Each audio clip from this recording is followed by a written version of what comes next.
Recently अभी रणवीर सिंह को ban करना बहुत चर्चा में चल रहा है और चलना भी चाहिए, क्योंकि एक स्वघोषित बैन उन पर किया गया है संस्था द्वारा, क्योंकि कोई लीगल एंटिटी ने फॉर्मली बैन किया हो भारत के संवैधानिक दायरे में रह करके, ऐसा कुछ तो नहीं हुआ। ये सिर्फ अपनी आपसी रंजिश और कुछ अपने स्वार्थ की दृष्टि से किया गया बैन है।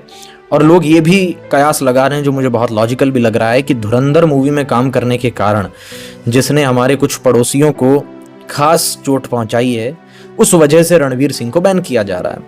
इस विषय पर बात होनी चाहिए, लेकिन मेरा प्रश्न ये है कि भारत की जनता सिर्फ भावनाओं पर क्यों चलती है, सिर्फ इमोशंस पर क्यों फ्लो करती है। कोई भी मुद्दा हमारे लिए जब तक इंपॉर्टेंट क्यों नहीं होता जब तक वो चटपटा न हो जाए। फॉर एग्जाम्पल, जब रविंद्र कौशिक जिंदा थे तो उनके लिए आवाज उठाने वाले लोगों की संख्या बहुत कम थी, लेकिन आज उनके देहांत के बाद, उनकी मृत्यु के बाद लाखों लोग उन पर बात कर रहे हैं, करोड़ों लोग उन्हें जान रहे हैं, पहचान रहे हैं, उन पर डॉक्यूमेंट्रीज बन रही है, फिल्म्स बन रही है।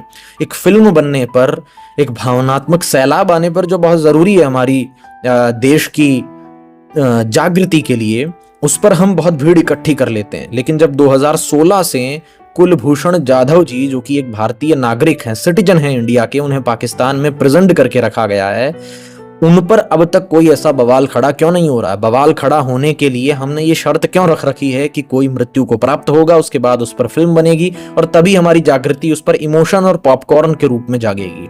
हम क्यों उनके जीते जी उन पर आंदोलन खड़ा नहीं कर पा रहे हैं, प्रेशर नहीं बना पा रहे हैं, उस पर कोई चिंतन विचार मंथन नहीं कर रहे हैं। ये एक बहुत ही जरूरी मुद्दा है। मैं चाहता हूं इस पर बात हो, इस पर डिस्कोर्स खड़ा हो, क्योंकि उनके जीते जी यदि उन पर आंदोलन नहीं खड़ा होता है तो उनकी मृत्यु के बाद उन पर किया गया आंदोलन, उन पर किए गए थिएट्रिकल रिलीज उनके जीवन के लिए निरर्थक होंगे।